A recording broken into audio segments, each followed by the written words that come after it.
दोस्तों एक बार फिर से हम आपके लिए RRB JE form fill up 2025 apply online process की अपडेट लेके आ चुके हैं। किस तरह से आप RRB railway junior engineer JE depot material superintendent chemical and metallurgical assistant के 2569 खाली पदों के लिए अपने फॉर्म अप्लाई कर सकते हो। स्टेप बाय स्टेप कंप्लीट जानकारी आपको इस वीडियो में दी जाएगी। लेटेस्ट अपडेट के साथ में आपको कैसे अपना फॉर्म अप्लाई करना होगा, कौन कौन से चेंजेज है यहाँ पर फॉर्म अप्लाई करते समय, यहाँ पर कोई भी ऐसी गलती आपको या फिर मिस्टेक नहीं करनी होगी फॉर्म अप्लाई करते समय जिससे कि आपका फॉर्म रिजेक्ट हो सकता है। आवेदन करते समय अगर आपके सामने कोई भी टेक्निकल प्रॉब्लम आ रही है तो उसका हल भी आपको इस वीडियो में मिल जाएगा। आवेदन करते समय आपको इंग्लिश या फिर हिंदी की पीडीएफ रीड आउट करना अनिवार्य है, तभी आपका फॉर्म सक्सेसफुली सबमिट हो पाएगा। इस वीडियो में हम आपको कंप्लीट जानकारी दिखाएंगे कि क्या यहाँ पर एलिजिबिलिटी क्राइटेरिया है, क्या यहाँ पर जोन वाइज वैकेंसीज है, एग्जामिनेशन पैटर्न सिलेबस आपका क्या रहेगा, किस प्रकार से आपको अपना फॉर्म भरना होगा। फॉर्म भरते समय अगर आपके सामने यहाँ पर कोई भी डिफिकल्टी आ रही है तो सिंपल वे में आपको किस तरह से फॉर्म भरना होगा वो जानकारी आपको यहाँ पर दी जाएगी। आवेदन करते समय आप अपनी क्वालिफिकेशन की डिटेल कैसे दोगे, कैसे आप अपना आधार वेरिफिकेशन करोगे, जोन वाइज किसी भी जोन के लिए आप कैसे अप्लाई करोगे, कौन सा जोन आपके लिए यहाँ पर सेफ रहेगा अप्लाई करते समय, किस तरह से आपको अपना डिजी लॉकर अकाउंट क्रिएट करना होगा, पैन वेरिफिकेशन कैसे करना होगा, कैसे लाइव फोटो आप कैप्चर करोगे, डॉक्यूमेंट सिग्नेचर फोटोग्राफ कैसे और कितने केबी में आप अपलोड करोगे, किस तरह से आपको अपनी पोस्ट प्रेफरेंस देनी होगी, फीस पेमेंट करते हुए रजिस्ट्रेशन से लेकर प्रिंट तक आपको कैसे अपना फॉर्म भरना होगा। पूरी जानकारी के लिए आपको ये वीडियो शुरू से लेकर एंड तक देखनी होगी। इस वीडियो को कंप्लीटली देखने पर ही आपके सभी सवाल और डाउट क्लियर होंगे। तो चलिए दोस्तों बिना कोई वक्त कमाए शुरू करते हैं आरआरबी जेई फॉर्म फिलअप की पूरी जानकारी। फॉर्म भरने से पहले आपको सबसे पहले हमारी वेबसाइट के इस पेज पर विजिट करना होगा, जिसका लिंक आपको नीचे description plus first comment box में मिल जाएगा। और यहाँ पर विजिट करके आप यहाँ से आरआरबी जेई का फॉर्म अप्लाई कर सकते हो। Indian railway railway recruitment board RRB की ओर से junior engineer JE depot material superintendent chemical and metallurgical assistant की पोस्ट निकाली गई है, जिसके लिए टोटल 2569 वैकेंसीज है। लास्ट डेट यहाँ पर आवेदन करने की 30 नवंबर है। न्यू अपडेट के साथ में आप जल्द से अपना फॉर्म अप्लाई कर ले, कुछ ही दिन शेष रह गए हैं। 35,400 सैलरी है प्रति माह के लिए। इंजीनियरिंग डिग्री या डिप्लोमा से आप अप्लाई कर पाओगे। 18 से 33 वर्ष आपकी आयु सीमा है। फीस यूआर ओबीसी के लिए 500 है, 400 रिफंड कर दी जाएगी। SC/ST फीमेल के लिए 250 है, जो कि टोटल रिफंड कर दी जाएगी। ऑनलाइन मोड में आप फीस पेमेंट कर सकते हो। Computer based test, CBT, document verification, medical examination से आपका सिलेक्शन होगा। ऑनलाइन अप्लाई कर सकते हो, ऑल इंडिया से अप्लाई कर सकते हो। indianrailways.gov.in की ऑफिशियल वेबसाइट है। rrbapply.gov.in पोर्टल से आप ऑनलाइन कर सकते हो। इंपोर्टेंट लिंक सेक्शन के अंतर्गत इंग्लिश या फिर हिंदी नोटिफिकेशन पीडीएफ लिंक पर क्लिक करके आप इसकी इंग्लिश की या फिर हिंदी की पीडीएफ डाउनलोड कर सकते हो, जिसमें आपको वैकेंसीज की कंप्लीट इंफॉर्मेशन देखने को मिल जाएगी। आवेदन करने की डेट आपकी क्या रहेगी, क्या यहाँ पर आपका एग्जामिनेशन पैटर्न सिलेबस रहेगा, फॉर्म अप्लाई करते समय आपको किस प्रकार से यहाँ पर अपना लाइव फोटो कैप्चर करना होगा, डॉक्यूमेंट सिग्नेचर अपलोड करने होंगे, कंप्लीट गाइडलाइंस आपको यहाँ पर दे दी गई है। और यहाँ पर आपको इसमें post wise, discipline wise, qualification की भी जानकारी देखने को मिल जाएगी, किस पोस्ट के लिए क्या क्वालिफिकेशन है और वैकेंसी जोन वाइज आपकी क्या रहेगी। तो आवेदन करने से पहले आपको नोटिफिकेशन की पीडीएफ पूरा पढ़ना अनिवार्य है। इसको पूरा पढ़ने से ही आपके सभी सवाल और डाउट क्लियर होंगे। ये पीडीएफ रीड आउट करने के बाद में आपको अप्लाई ऑनलाइन के इस लिंक पर क्लिक करना होगा, तो आपके सामने ऑनलाइन आवेदन करने का ये ऑफिशियल पोर्टल ओपन हो जाएगा। गाइस, यहाँ पर अगर आपने इस पोर्टल के थ्रू पहले भी रेलवे की किसी भर्ती के लिए अप्लाई कर रखा है तो आपने यहाँ पर अपना अकाउंट क्रिएट कर रखा होगा। तो यहाँ पर बस अब आपको लॉगिन करना है। लॉगिन की स्टेप पर क्लिक करते हुए और अपना फॉर्म अप्लाई करना है। लॉगिन की स्टेप पर आप जब क्लिक करेंगे आपके सामने लॉगिन करने के लिए 2 ऑप्शन शो होंगे। यहाँ पर आप आधार के थ्रू लॉगिन कर सकते हो या फिर आप अपने आरआरबी अकाउंट की डिटेल्स प्रोवाइड करते हुए यहाँ पर आप लॉगिन कर सकते हो और अपना फॉर्म अप्लाई कर सकते हो। और गाइज, अगर आप इस पोर्टल के थ्रू फर्स्ट टाइम अप्लाई करने जा रहे हो किसी भी भर्ती के लिए रेलवे की, तो सबसे पहले यहाँ पर आपको अपना अकाउंट क्रिएट करना होगा। उसके लिए आपको यहाँ पर क्रिएट एन अकाउंट की टैब दी गई है, आप इस पर क्लिक करें। फिर यहाँ पर आपके सामने कुछ इस तरह से इंटरफेस ओपन होगा। यहाँ पर आपको बताया गया है कि अगर आपने 2024 या फिर 25 में आरआरबी की भर्ती के लिए अप्लाई कर रखा है तो फिर यहाँ पर आपको रजिस्ट्रेशन की जरूरत नहीं है। अदरवाइज यहाँ पर आपको रजिस्ट्रेशन करना होगा। तो यहाँ पर आप ओके करें और यहाँ पर अब आप अपनी बेसिक डिटेल्स प्रोवाइड कराते हुए अपना रजिस्ट्रेशन कंप्लीट कर लें। सबसे पहले यहाँ पर आपको अपनी नेशनैलिटी सेलेक्ट करनी है। उसके बाद यहाँ पर आपको अपनी पर्सनल इन्फॉर्मेशन देनी है। यहाँ पर आपको सबसे पहले अपना फुल नेम एंटर करना है, उसे रिटाइप करके कंफर्म कर लेना है। उसके बाद आपसे पूछा गया कि क्या आपने कभी अपना नाम चेंज किया है। अगर किया है तो आप यस ऑप्शन सेलेक्ट करेंगे और फिर यहाँ पर आप जब आपके डॉक्यूमेंट वेरीफाई होंगे उस समय आपको गैजेटेड नोटिफिकेशन या फिर रिलीवेंट लीगल डॉक्यूमेंट शो करना होगा अब आपके नाम चेंज का। और अगर आपने कभी नाम चेंज नहीं किया है तो सिंपली यहाँ पर आपको नो ऑप्शन सेलेक्ट करना है। उसके बाद यहाँ पर आपको अपनी डेट ऑफ बर्थ सेलेक्ट करनी है। आपको इस कैलेंडर में से अपनी डेट ऑफ बर्थ सेलेक्ट कर लेनी है। फिर यहाँ पर आपको अपनी डेट ऑफ बर्थ टाइप करनी है DDMMYY फॉर्मेट में। यहाँ पर आपको पहले डे एंटर करना है, फिर आपको स्लैश मंथ एंटर करना है, फिर स्लैश देके आपको अपना ईयर यहाँ पर एंटर कर देना है। आपकी 10वीं की मार्कशीट के अकॉर्डिंग यहाँ पर आपकी डेट ऑफ बर्थ होनी चाहिए। उसके बाद यहाँ पर आपको अपना जेंडर सेलेक्ट करना है, उसे दोबारा से रीसेलेक्ट करना है कंफर्मेशन के लिए। फिर आपको अपने फादर का नाम यहाँ पर एंटर करना है, उसे भी रिटाइप कर देना है। मदर का नाम एंटर करना है, उसे भी रिटाइप कर देना है। उसके बाद यहाँ पर आपको अपनी कॉन्टैक्ट डिटेल देनी है। यहाँ पर आपको कॉन्टैक्ट डिटेल में सबसे पहले आपको अपना ईमेल एड्रेस एंटर करना है, फिर आपको अपना मोबाइल नंबर एंटर करना है और उनके बाद आपको जनरेट ईमेल OTP और जनरेट मोबाइल OTP के ऑप्शन पर क्लिक करना है। उसके बाद आपके ईमेल एड्रेस और मोबाइल नंबर पर 6 डिजिट के 2 OTP आएंगे। वो OTP आपको यहाँ पर एंटर करके अपना मोबाइल नंबर और ईमेल ID को वेरीफाई कर लेना है। उसके बाद गाइज यहाँ पर आपको अपना वेरिफिकेशन करना है। वेरिफिकेशन के लिए यहाँ पर आपके पास 3 ऑप्शन है। आप यहाँ पर डिजी लॉकर के थ्रू अपना वेरिफिकेशन कर सकते हैं, या फिर गाइज यहाँ पर आप आधार कार्ड के थ्रू अपना वेरिफिकेशन कर सकते हैं, या फिर आपके पास अगर आधार भी नहीं है तो उसके थ्रू भी आप यहाँ पर अपना वेरिफिकेशन कर सकते हैं अपने पैन नंबर की डिटेल प्रोवाइड कराते हुए। तो यहाँ पर हम आपको तीनों ऑप्शंस के बारे में बताएंगे 1 बाय 1 करके। तो यहाँ पर अगर आप ऑप्शन सेलेक्ट करते हैं वेरिफिकेशन थ्रू डिजी लॉकर, तो आपको यहाँ पर वेरिफिकेशन थ्रू डिजी लॉकर के इस ऑप्शन पर क्लिक करना है। फिर यहाँ पर आपको आई कंफर्म के चेकबॉक्स को ओके करना है और उसके बाद गाइज आपको वेरीफाई के इस ऑप्शन पर क्लिक कर देना है। नेक्स्ट आपके सामने डिजी लॉकर का इंटरफेस ओपन हो जाएगा। यहाँ पर आने के बाद गाइज आपको अपना आधार नंबर एंटर करना है, ये कैप्चा कोड आपको यहाँ पर एंटर करना है और उसके बाद फिर आपको नेक्स्ट के इस ऑप्शन पर क्लिक कर देना है। फिर आपके रजिस्टर्ड मोबाइल नंबर पर जिससे आपका आधार अटैच है यानी कि लिंक है, उस पर एक OTP आएगा। वो OTP आपको यहाँ पर एंटर करना है और फिर आपको दोबारा से कंटिन्यू के इस ऑप्शन पर क्लिक कर देना है। नेक्स्ट यहाँ पर आपको अपना 6 डिजिट का डिजी लॉकर का सिक्योरिटी पिन एंटर करना है और अगर आप भूल चुके हो तो यहाँ पर आप फॉरगेट सिक्योरिटी पिन के इस ऑप्शन पर क्लिक करें और अपना सिक्योरिटी पिन यहाँ पर गेट कर ले। गाइड यहाँ पर अगर आपने रजिस्ट्रेशन कर रखा है तो आपको यहाँ पर अपना 6 डिजिट का डिजी लॉकर का सिक्योरिटी पिन एंटर करना है और अगर आपने रजिस्ट्रेशन नहीं कर रखा है तो आपको डिजी लॉकर की वेबसाइट को ओपन कर लेना है और वहां पर अपना अकाउंट आपको रजिस्टर कर लेना है, अकाउंट क्रिएट कर लेना है। इस तरह से अपना पिन यहाँ पर एंटर करने के बाद फिर आपको कंटिन्यू के ऑप्शन पर ही क्लिक करना है। नेक्स्ट आपके सामने आपका डिजी लॉकर अकाउंट कुछ इस तरह से शो होगा। अब यहाँ पर आने के बाद गाइज आपको अलाउ के इस ऑप्शन पर क्लिक करना है। इस तरह से यहाँ पर आपका डिजी लॉकर अकाउंट के थ्रू आपका वेरिफिकेशन कंप्लीट हो जाएगा और आपको RRB के इसी इंटरफेस पर रिडायरेक्ट कर दिया जाएगा। नेक्स्ट ऑप्शन यहाँ पर वेरिफिकेशन का है आधार कार्ड के थ्रू। गाइज अगर यहाँ पर आप वेरिफिकेशन थ्रू आधार कार्ड ऑप्शन सेलेक्ट करते हैं तो फिर आपके सामने यहाँ पर कुछ इस तरह से इंटरफेस शो होगा। यहाँ पर आने के बाद आपको अपना आधार कार्ड नंबर एंटर करना है। उसके बाद आपको जनरेट आधार OTP के ऑप्शन पर क्लिक करना है।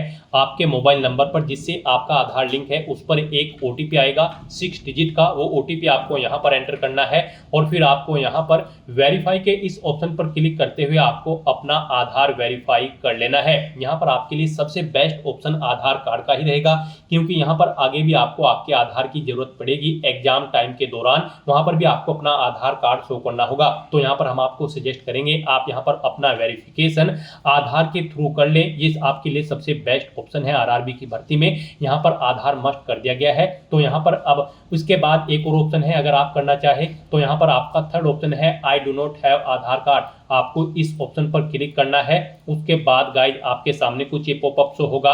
यहाँ पर आपको दोबारा से I do not have Aadhaar card के ऑप्शन पर क्लिक करना है। उसके बाद यहाँ पर आपके सामने कुछ इस तरह से इंटरफेस शो होगा।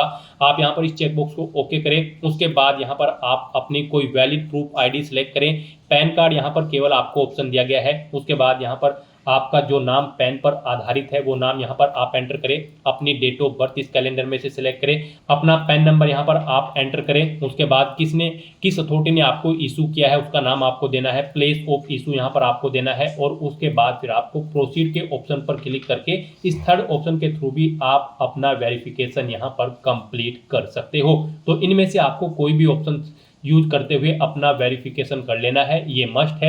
ये पूरी वेरिफिकेशन की प्रोसेस हमने आपको बता दी है, इनमें से किसी का भी यूज करते हुए आप अपना वेरिफिकेशन कर सकते हैं। हम आपको एक बार फिर से बता दें, आप यहाँ पर आधार कार्ड के थ्रू अपना वेरिफिकेशन करें, आपके लिए बेस्ट रहेगा। तो यहाँ पर किसी भी ऑप्शन के थ्रू वेरिफिकेशन करने के बाद आपको इस चेकबॉक्स को ओके करना है, I confirm that I am 18 year old या फिर ओल्डर, यानी कि मेरी आयु यहाँ पर 18 साल हो चुकी है या फिर इससे अधिक। आपको इस चेकबॉक्स को ओके करना है। ये डिटेल आप यहाँ पर इस पर क्लिक करके सुन भी सकते हो। और फिर गाइस यहाँ पर आपको अपना पासवर्ड क्रिएट करना है। यहाँ पर आपका पासवर्ड अल्फा न्यूमेरिक फॉर्मेट में होना चाहिए। मींस आपके पासवर्ड में एक अपर केस कैरेक्टर, एक लोअर केस कैरेक्टर, एक इंटीजर नंबर और एक स्पेशल कैरेक्टर जैसे कि @ या फिर डॉलर होना चाहिए। तो इस फॉर्मेट में आपको अपना पासवर्ड क्रिएट करना है। ये एग्जाम्पल हमने आपको दिखाया है। वही पासवर्ड आपको यहाँ पर कंफर्म पासवर्ड फील्ड में एंटर करना है। I am not a robot के इस चेकबॉक्स को ओके करना है। और फिर गाइस आपको यहाँ पर preview and create an account के ऑप्शन पर क्लिक करके अपना अकाउंट क्रिएट कर लेना है। अपना अकाउंट क्रिएट करने के बाद आपको आरआरबी की इस वेबसाइट पर रिडायरेक्ट कर दिया जाएगा, या फिर आप rrbapply.gov.in लॉगिन कर लें। और यहाँ पर अब आप लॉगिन की स्टेप पर क्लिक करें और यहाँ पर आप आधार या फिर आरआरबी अकाउंट की डिटेल प्रोवाइड करते हुए लॉगिन कर ले। यहाँ पर अगर आप लॉगिन विद आरआरबी अकाउंट करते हैं तो फिर आपके सामने कुछ इस तरह से इंटरफेस शो होगा। यहाँ पर अब आपको अपना मोबाइल नंबर या फिर ईमेल एड्रेस एंटर करना है, अपना पासवर्ड आपको एंटर करना है, इस चेकबॉक्स को ओके करना है और उसके बाद आपको यहाँ पर लॉगिन की स्टेप पर क्लिक करना है। फिर आपके सामने यहाँ पर 2 फैक्टर ऑथेंटिकेशन मोड ओपन होगा। अब आप यहाँ पर सेंड ओटीपी टू ईमेल या फिर सेंड ओटीपी टू फोन के ऑप्शन पर क्लिक करें। उसके बाद आपकी ईमेल या फोन पर एक ओटीपी जाएगा, वो ओटीपी आपको यहाँ पर एंटर करना है और उसके बाद आपको फिर यहाँ पर लॉगिन की स्टेप पर क्लिक करते हुए अपने डैशबोर्ड में लॉगिन कर लेना है। फिर यहाँ पर आपको आपके डैशबोर्ड में रिडायरेक्ट कर दिया जाएगा। अब यहाँ पर अपना फॉर्म अप्लाई करने के लिए आपको ऑनलाइन एप्लीकेशन की स्टेप पर क्लिक करना है, या फिर यहाँ पर आपको एक और ऑनलाइन एप्लीकेशन की ये टैब दी गई है, आप इनमें से किसी भी टैब पर क्लिक करें। नेक्स्ट आपके सामने कुछ इस तरह से इंटरफेस शो होगा। अब गाइस यहाँ पर आपको CEN 5/2025 recruitment for the post of junior engineer के इस सेक्शन में आना है। और यहाँ पर आने के बाद गाइस आपको सबसे पहले अपना बोर्ड सेलेक्ट करना है, जिस बोर्ड के लिए आप अप्लाई करना चाहते हैं। इन दोनों चेकबॉक्सेस को आपको ओके करना है और फिर आपको यहाँ पर नेक्स्ट के इस ऑप्शन पर क्लिक करना है। नेक्स्ट आपके सामने कुछ इस तरह से इंटरफेस ओपन होगा। अब यहाँ पर आपको अपनी पर्सनल डिटेल देनी है। कुछ डिटेल यहाँ पर आपको ऑटोमेटिकली फिर मिल जाएगी जो आपने रजिस्ट्रेशन टाइम पे प्रोवाइड कराई थी। बस यहाँ पर अब आपको अपना मैरिटल स्टेटस बताना है, आप मैरिड हो या फिर अनमैरिड। अपना रिलीजन आपको सिलेक्ट करना है, अपनी मातृभाषा आपको सिलेक्ट करनी है। यहाँ पर आप अपना एग्जाम किस लैंग्वेज में चाहते हैं वो लैंग्वेज यहाँ पर आपको सिलेक्ट कर लेनी है। आपकी बॉडी पर कहीं कोई कट या तिल का निशान है तो उस पैलेस का नाम यहाँ पर आपको देना है। 2 पैलेस के नाम यहाँ पर आपको देने होंगे, नहीं है तो आप नो मार्क एंटर करेंगे। फिर यहाँ पर आपको अपनी कम्युनिटी की डिटेल देनी है। आप यहाँ पर जिस भी कम्युनिटी से बिलोंग करते हैं उसे सेलेक्ट करें। उसके बाद अगर आप रिजर्व कैटेगरी से बिलोंग करते हैं तो आपको अपनी कास्ट का नाम यहाँ पर देना है, कम्युनिटी सर्टिफिकेट नंबर देना है, किसने आपको इशू कराया है आपका कास्ट सर्टिफिकेट, उस डेजिग्नेशन रैंक के अधिकारी को यहाँ पर आपको सिलेक्ट कर लेना है। उसके बाद यहाँ पर कब इशू हुआ है आपको वो डेट सिलेक्ट करनी है। क्या आप फ्री ट्रेवल पास चाहते हैं यहाँ पर एग्जाम में पार्टिसिपेट करने के लिए, अगर चाहते हैं तो यस करें। अपना नियरेस्ट रेलवे स्टेशन का नाम यहाँ पर दें और फिर गाइड यहाँ पर आप अपना कास्ट सर्टिफिकेट अपलोड कर दें। उसके लिए आपको यहाँ पर अपलोड डॉक्यूमेंट के ऑप्शन पर क्लिक करना है, फाइल को सिलेक्ट कर लेना है और अपना कास्ट सर्टिफिकेट यहाँ पर आपको अपलोड कर देना है। उसका साइज यहाँ पर 400 KB से कम होना चाहिए और PDF फॉर्मेट में आपका ये डॉक्यूमेंट होना चाहिए। फिर यहाँ पर आपको अपने एड्रेस की डिटेल देनी है। यहाँ पर आपको अपना प्रेजेंट एड्रेस एंटर कर देना है। उसके बाद यहाँ पर आपको अपना परमानेंट एड्रेस एंटर करना है और अगर आपका परमानेंट एड्रेस आपके प्रेजेंट एड्रेस के अकॉर्डिंग सेम है तो आप यहाँ पर इस चेकबॉक्स को ओके कर देंगे। ऑटोमेटिकली आपका परमानेंट एड्रेस आपके प्रेजेंट एड्रेस के अकॉर्डिंग यहाँ पर फिल हो जाएगा। और उसके बाद गाइज फिर यहाँ पर आपको सेव के इस ऑप्शन पर क्लिक करके अपनी डिटेल सेव कर देनी है और फिर आपको नेक्स्ट के इस ऑप्शन पर क्लिक कर देना है। नेक्स्ट यहाँ पर आपको अपनी कुछ और डिटेल्स प्रोवाइड करनी है। यहाँ पर आपसे पूछा गया है कि क्या आप ये एक सर्विसमैन हैं, अगर हैं तो आप यस करेंगे और यहाँ पर आप बताएंगे किस में आपने सर्विस की है, आर्मी, नेवी या फिर एयरफोर्स, अपनी रैंक देंगे, डेट ऑफ एंट्री देंगे और फिलहाल भी अगर आप कर रहे हैं तो यस करेंगे, नहीं तो नो ऑप्शन सेलेक्ट करेंगे और इन डिटेल्स के अकॉर्डिंग यहाँ पर आपकी सर्विस की लेंथ कैलकुलेट करके आपको शो कर दी जाएगी। और अगर आप ये एक सर्विसमैन नहीं है तो सिंपली यहाँ पर आप नो ऑप्शन सेलेक्ट करेंगे। फिर आपसे पूछा गया है कि क्या आप पर्सन विद बेंचमार्क डिसेबिलिटी यानी कि PWBD कैंडिडेट हैं, अगर हैं तो आप यस करेंगे। डिसेबिलिटी कैटेगरी अपनी सिलेक्ट करेंगे, सब डिसेबिलिटी कैटेगरी सिलेक्ट करेंगे। उसके बाद यहाँ पर आप अपनी डिसेबिलिटी की परसेंटेज देंगे, कितने % आपको डिसेबिलिटी है। PWBD सर्टिफिकेट का नंबर आपको देना होगा, कब इशू हुआ है वो डेट आपको सिलेक्ट करनी होगी और फिर यहाँ पर आपको अपना UDID नंबर देना होगा। और अगर आप यहाँ पर PWBD कैंडिडेट नहीं है तो आप सिंपली नो ऑप्शन सेलेक्ट करेंगे। फिर यहाँ पर आपसे पूछा गया कि क्या आपको एग्जाम टाइम के दौरान स्क्राइब की जरूरत पड़ेगी, अगर पड़ेगी तो आप यस करेंगे। आई अंडरस्टैंड एंड आई रीड के इस ऑप्शन पर क्लिक करेंगे इन डिटेल्स को रीड आउट करने के बाद और फिर यहाँ पर आपको बताना है यस, आपको एक बार फिर से ऑप्शन सेलेक्ट करना होगा और फिर I understand and I agree के इस ऑप्शन पर क्लिक करना होगा। और अगर आपको स्क्राइब की जरूरत नहीं है तो आप सिंपली यहाँ पर नो ऑप्शन सेलेक्ट करेंगे। उसके बाद यहाँ पर आपसे पूछा गया है कि क्या आप इकोनॉमिकली बैकवर्ड क्लास से हैं, अगर हैं तो आप यस करेंगे और फिर यहाँ पर आप उसकी डिटेल प्रोवाइड कराएंगे। यहाँ पर आपके पास किस टाइप का डॉक्यूमेंट है जो शो करेगा कि आप यहाँ पर इकोनॉमिकली बैकवर्ड क्लास से हैं। EBC सर्टिफिकेट है, इज्जत MST इशूड है या फिर BPL कार्ड है, आप ऑप्शन सेलेक्ट करें। किसने आपको इशू कराया है ये डॉक्यूमेंट वो यहाँ पर आपको सिलेक्ट करना है।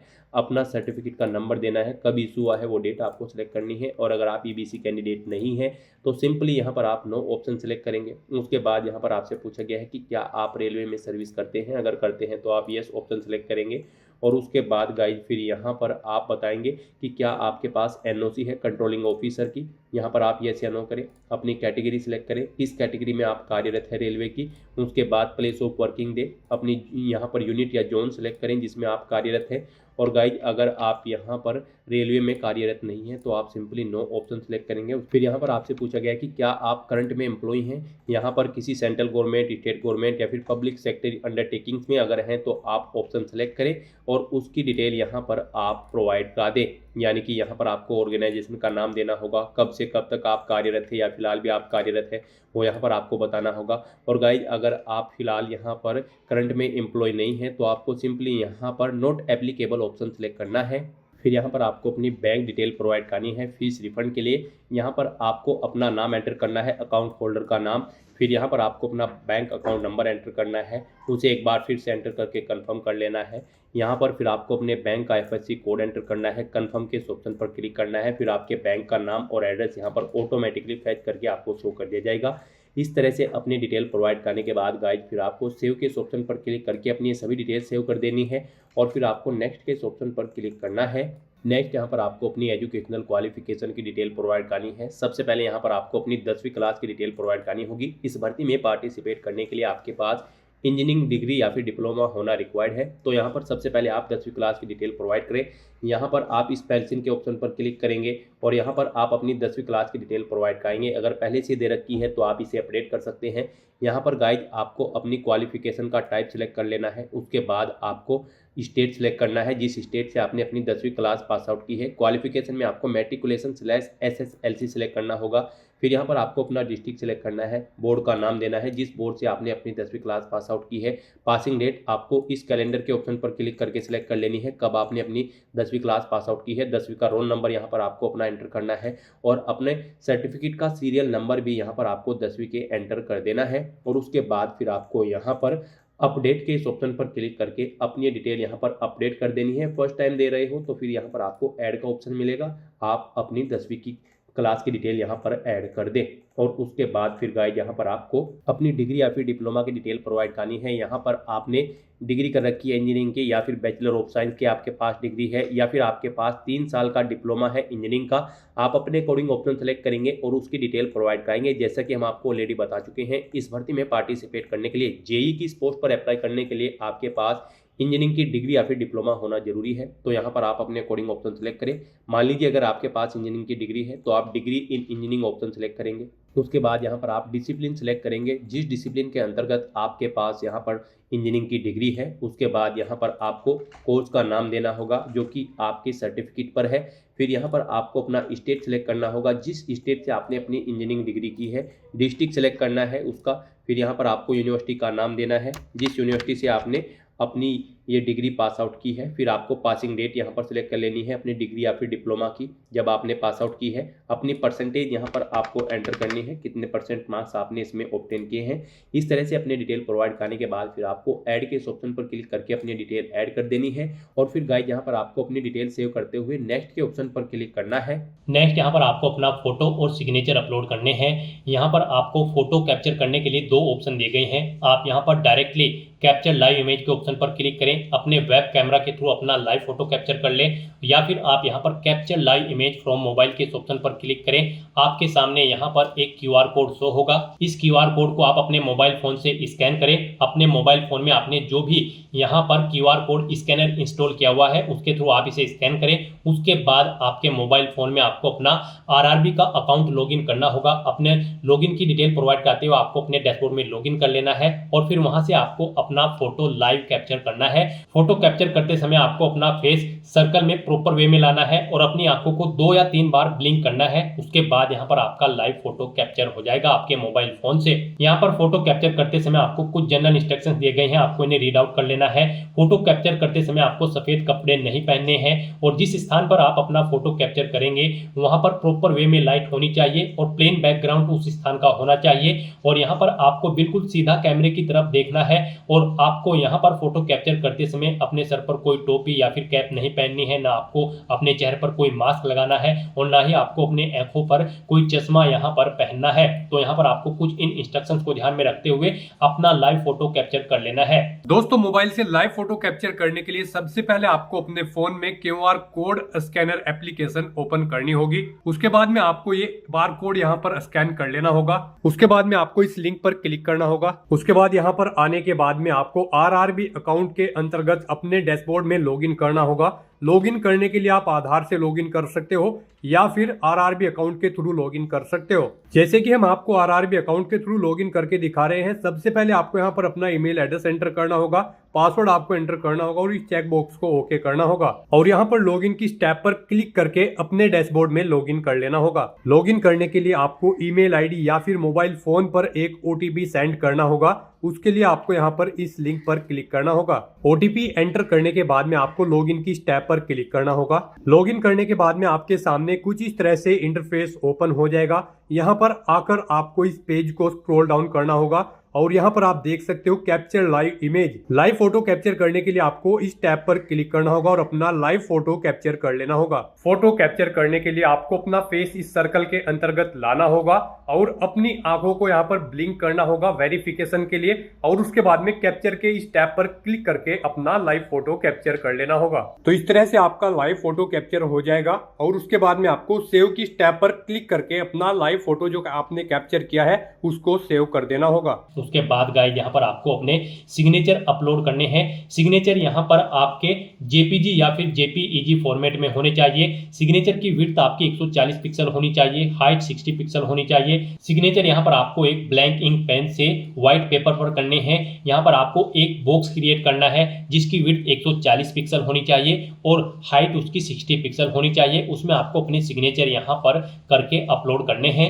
साइज आपके सिग्नेचर की फाइल का 30 KB से 49 KB के बीच में होना चाहिए। और अगर आप अपने सिग्नेचर का साइज कम या ज्यादा करना चाहते हैं तो आप गूगल पर जाएं, इमेज रिसाइज टाइप करें, मल्टीपल ऑनलाइन वेबसाइट ओपन होंगी, उनमें से कोई भी वेबसाइट ओपन करें, वहां पर आप अपने सिग्नेचर की फाइल को अपलोड करें और अपनी नीड के अकॉर्डिंग आप उसका साइज सेट करके फिर उसे वहां से डाउनलोड करके अपलोड कर दें। तो यहाँ पर आपको ब्राउज के ऑप्शन पर क्लिक करना है, फाइल को सिलेक्ट कर लेना है और अपने सिग्नेचर की फाइल को यहाँ पर अपलोड कर देना है।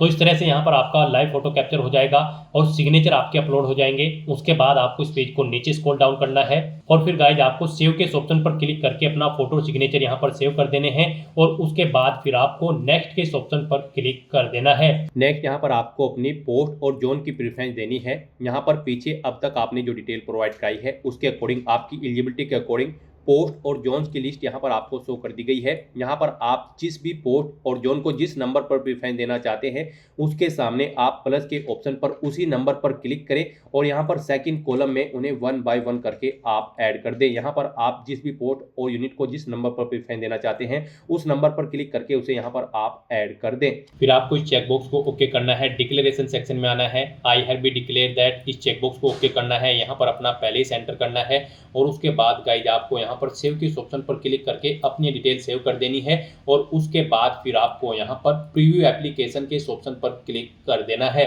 फिर यहाँ पर आपको आपके एप्लीकेशन फॉर्म का पूरा प्रीव्यू शो कर दिया गया है। आपको सभी डिटेल्स केयरफुली चेकआउट करनी है। पेज को नीचे स्क्रॉल डाउन करना है, इस चेकबॉक्स को ओके करना है। कहीं पर कोई मिस्टेक है तो आप एडिट के ऑप्शन पर क्लिक करके एडिट कर सकते हैं, नहीं तो यहाँ पर बस गाइड अब आपको सबमिट के इस ऑप्शन पर क्लिक कर देना है।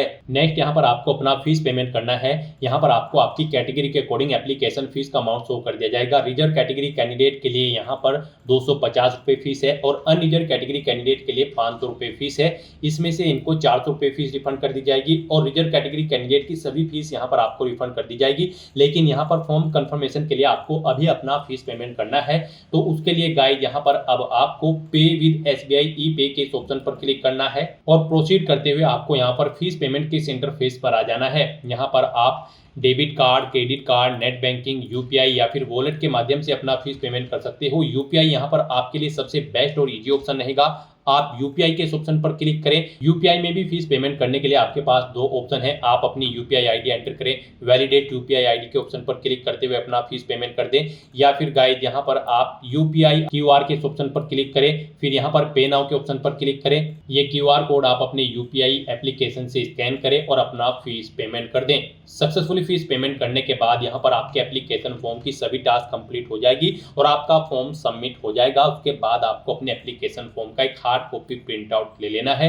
फ्यूचर यूज के लिए, फ्यूचर रेफरेंस के लिए, और फिर आप अपने डैशबोर्ड में भी जाकर चेकआउट कर सकते हो कि आपका फॉर्म सक्सेसफुली सबमिट हो चुका है या फिर नहीं। तो दोस्तों ऐसे आप आरआरबी जेई की इस भर्ती के लिए अपने फॉर्म अप्लाई कर सकते हो बिना कोई मिस्टेक किए हुए।